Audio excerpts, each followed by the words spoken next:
भारत माता की। भाई ऐसी आवाज नहीं चलेगी। 24 और 25 में मोदी जी के नेतृत्व में यहां सरकार बनानी है क्या नहीं बनानी है? तो मेरे साथ दोनों हाथ उठाओ, उठाइए दोनों हाथ, विजय के संकल्प का मुट्ठी भींचिए और प्रचंड आवाज से बोलिए भारत माता की, भारत माता की। मंच पर उपस्थित हमारे प्रदेश अध्यक्ष और विधान परिषद के नेता श्रीमान सम्राट चौधरी जी, यहां के पूर्व सांसद और लोकसभा के सांसद, मेरे साथी मंत्री श्रीमान गिरिराज जी, श्री नित्यानंद राय जी, श्री अश्विनी कुमार चौबे जी, श्री राव साहेब पाटिल दानवे जी, सुशील मोदी जी, डॉक्टर संजय जायसवाल जी, प्रतिपक्ष के नेता भाई विजय कुमार सिन्हा जी, हमारे वरिष्ठ सांसद राधा मोहन बाबू जी, श्री हरीश द्विवेदी जी, श्री शंभू शरण पटेल जी, श्री राकेश सिन्हा जी, श्री विवेक ठाकुर जी, भिखूभाई दलसानिया जी, सुनील ओझा जी, नागेंद्र जी, तार किशोर प्रसाद जी, बहन रेणु देवी जी, श्रीमान प्रेम कुमार जी, श्री नंद किशोर यादव जी, श्री मंगल पांडे जी, श्री शहनवाज हुसैन जी, श्री राजेंद्र गुप्ता जी, और आज नवादा की इस पावन भूमि पर आए हुए प्यारे भाइयों, बहनों, माताओं और मेरे जिगर के टुकड़े जैसे युवा मित्रों, आप सभी को नमस्कार। मित्रों, आज नवादा की ये ऐतिहासिक भूमि पर जिस प्रकार से जर्रे जर्रे पर आप लोग दिखाई पड़ते हैं, ये बताता है कि 2024 में फिर से एक बार मोदी जी बिहार में सभी की सभी सीटें जीतने जा रहे हैं। माताओं, भाइयों, बहनों, आज मैं लोकसभा प्रवास के तहत नवादा आया हूं।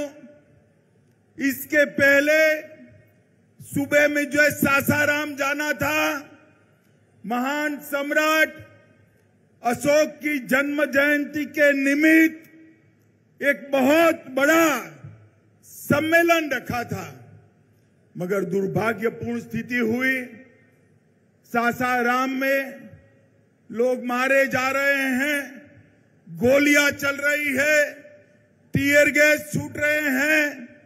मैं वहां नहीं जा पाया। मैं सासाराम की जनता का यहीं से क्षमा मांगना चाहता हूं और मैं कहना चाहता हूं, मैं सासाराम जरूर आऊंगा। मेरे अगले दौरे में सासाराम में ही महान सम्राट अशोक की स्मृति में एक सम्मेलन करने का काम हम करेंगे। भाइयों और बहनों, बिहार में मैं ईश्वर से कामना करता हूं कि बिहार में जल्दी से शांति की स्थापना हो। सरकार को कहने का कोई मतलब नहीं है। मैंने सुबह गवर्नर साहब को फोन किया तो लल्लन सिंह जी बुरा मान गए कि आप क्यों बिहार की चिंता करते हो। अरे भाई, मैं देश का गृह मंत्री हूं। बिहार की कानून और व्यवस्था भी ये देश का एक हिस्सा है। आप नहीं संभाल सकते, इसलिए हम चिंता कर रहे हैं। और मित्रों, जिस प्रकार की व्यवस्था यहां पर शासन में बनी है, मुझे बताइए, जिस सरकार में जंगल राज के प्रणेता लालू प्रसाद यादव की पार्टी उपस्थित हो, वो सरकार बिहार में शांति ला सकती है क्या? बताइए, ला सकती है? ला सकती है? नीतीश बाबू, सत्ता की भूख ने आपको लालू प्रसाद यादव जी की गोदी में बैठने के लिए मजबूर कर दिया। हमारी कोई मजबूरी नहीं है। बिहार की जनता के बीच में जाएंगे, जन जन को जागरूक करेंगे और ये महागठबंधन की सरकार को उखाड़ कर फेंक देंगे। मित्रों, मैंने ऐसी स्वार्थी सरकार नहीं जब देखी है। एक व्यक्ति को, बैठ जाओ भैया, बैठ जाओ। एक व्यक्ति को प्रधानमंत्री बनना है और लालू जी के बेटे को मुख्यमंत्री बनना है। इसमें बिहार की जनता को पीस रहे हैं।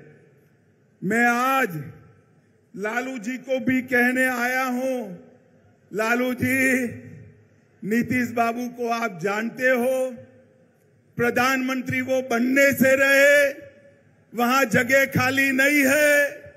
देश की जनता ने तय किया है, तीसरी बार भी नरेंद्र मोदी जी प्रधानमंत्री बनने वाले हैं।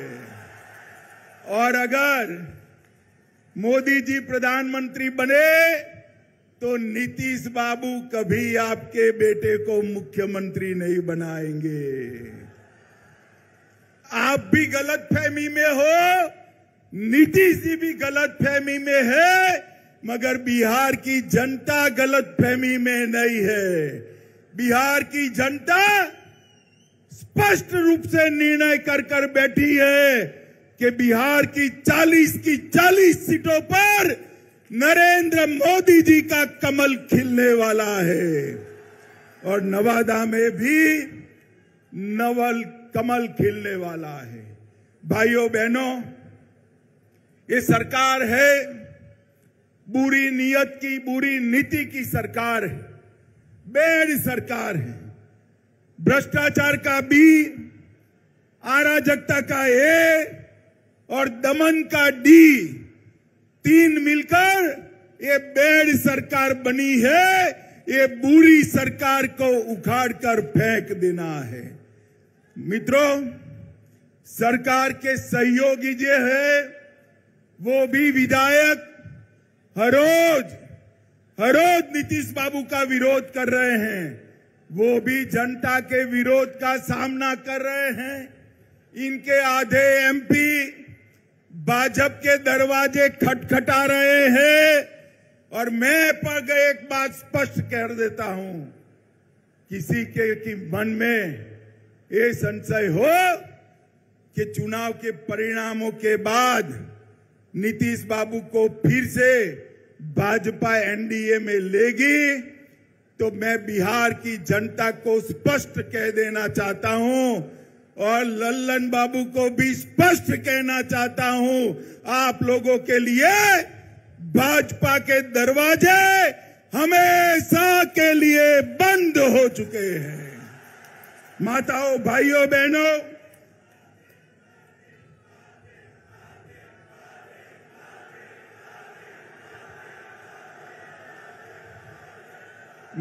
भाइयों बहनों, आपके नारे बता रहे हैं, जनता भी चाहती है कि अब नीतीश बाबू को वापिस न लिया जाए।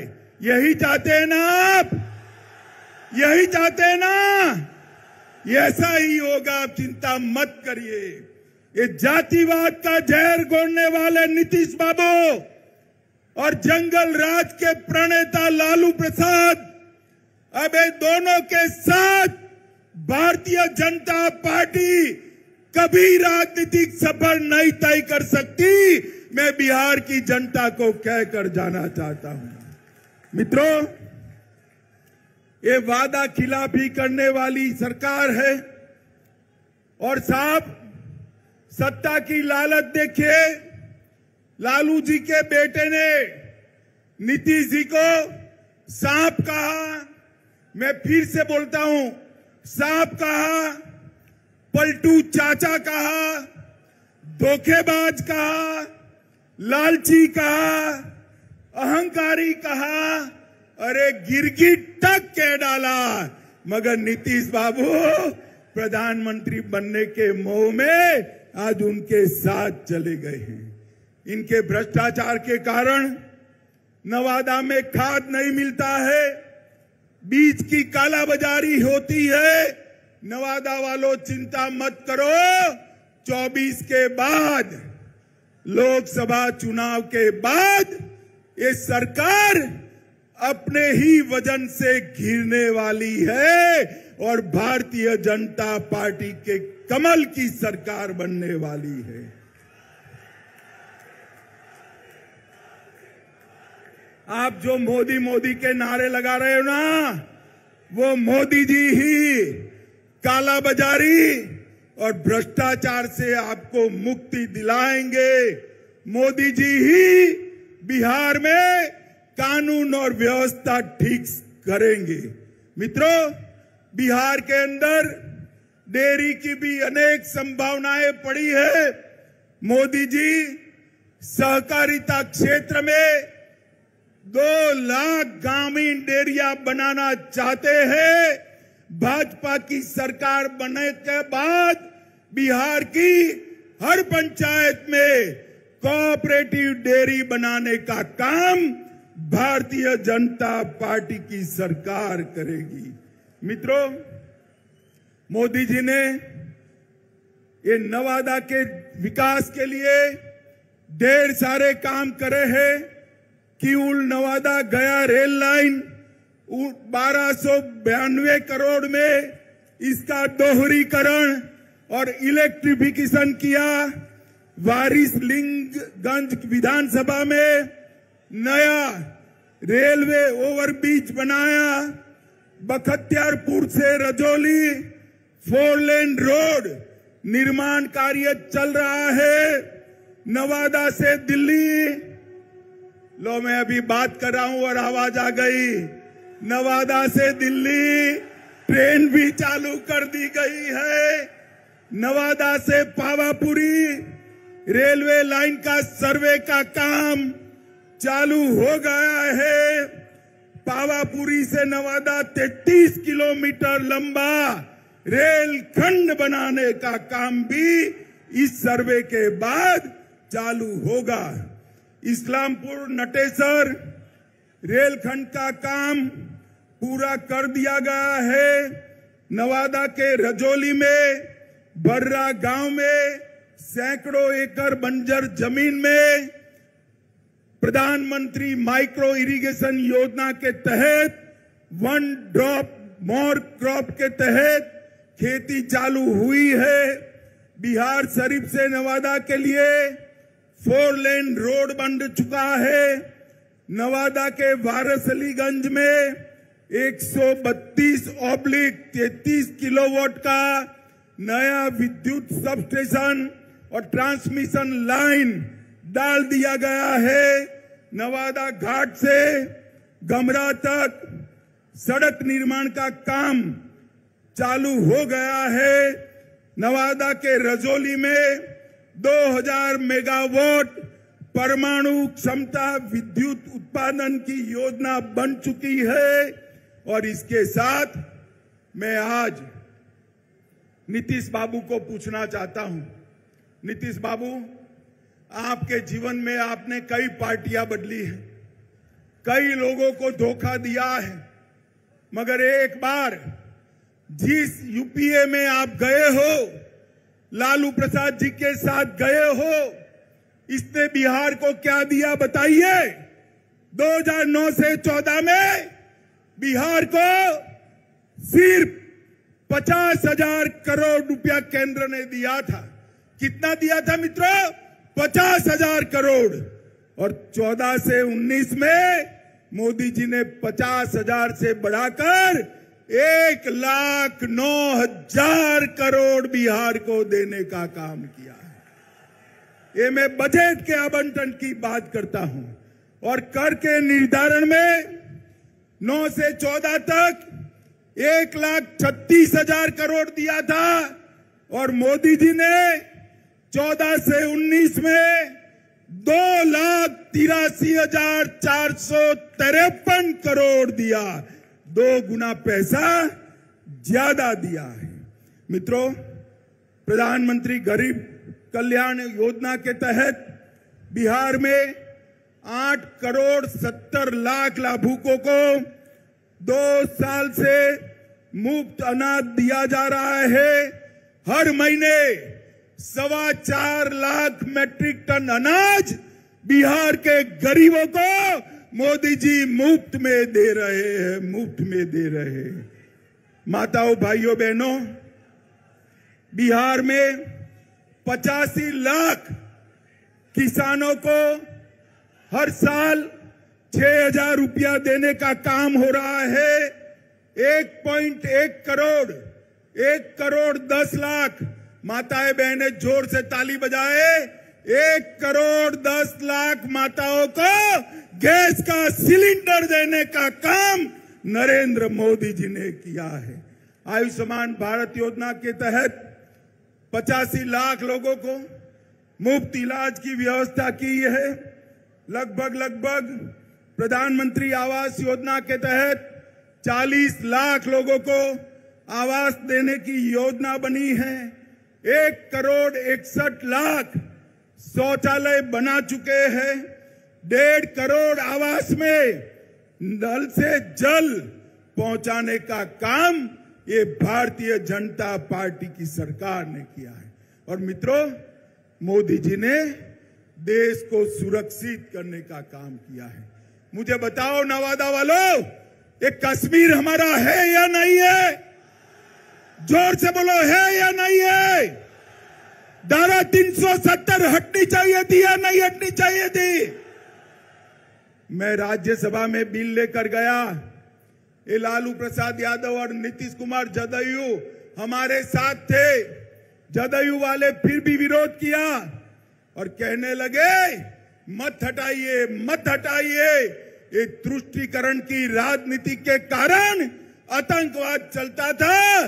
मोदी जी ने 5 अगस्त 2019 को धारा 370 हटाकर कश्मीर को हमेशा के लिए भारत के साथ जोड़ दिया। माताओं, भाइयों, बहनों, मुझे बताओ, अयोध्या में श्री राम का मंदिर बनना चाहिए या नहीं बनना चाहिए?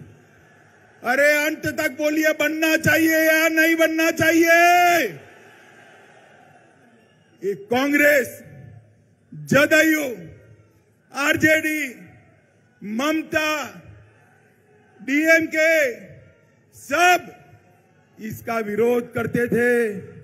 मोदी जी ने एक दिन सुबह राम मंदिर का शिलान्यास कर दिया और आसमान से भी ऊंचा राम मंदिर बनने की शुरुआत हो गई है। मित्रों, शुरुआत हो गई। मोदी जी ने हमारी सांस्कृतिक धरोहर का ही पुनः निर्माण का काम किया है। और आज समग्र बिहार चिंता कर रहा है। बिहार के बिहार शरीफ में आग लगी है, सासाराम में आग लगी है। बिहार शरीफ नालंदा तो नजदीकी है। चिंता हो रही सबको। मैं आपको कहता हूं, 24 में मोदी जी को पूर्ण बहुमत दीजिए, 40 में 40 सीटें, और 25 में भाजपा की सरकार बनाइए। ये दंगा करने वालों को उल्टा लटका कर सीधा करने का काम ये भारतीय जनता पार्टी करेगी। हम तुष्टीकरण में नहीं मानते, हम वोट बैंक की राजनीति नहीं करते हैं। हमारे शासन में दंगे नहीं होते हैं। माताओं, भाइयों, बहनों, इतनी बड़ी संख्या में जहां तक नजर जाए भीड़ दिखाई पड़ती है। मुझे बताइए, बिहार की 40 सीटें मोदी जी को देंगे क्या? सुनाई नहीं पड़ता है मोदी जी को दिल्ली में? जोर से बोलिए, देंगे क्या? हर सीट पर कमल खिलाएंगे, मोदी जी को फिर से प्रधानमंत्री बनाएंगे, 2025 में पूर्ण बहुमत की भाजपा सरकार लाएंगे। तो मेरे साथ दोनों हाथ उठाइए, विजय के संकल्प की मुट्ठी बीचे और प्रचंड आवाज से बोलिए, भारत माता की, भारत माता की, भारत माता की, वंदे वंदे वंदे।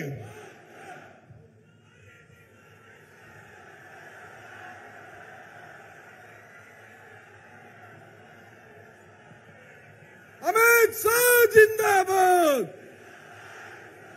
अमित शाह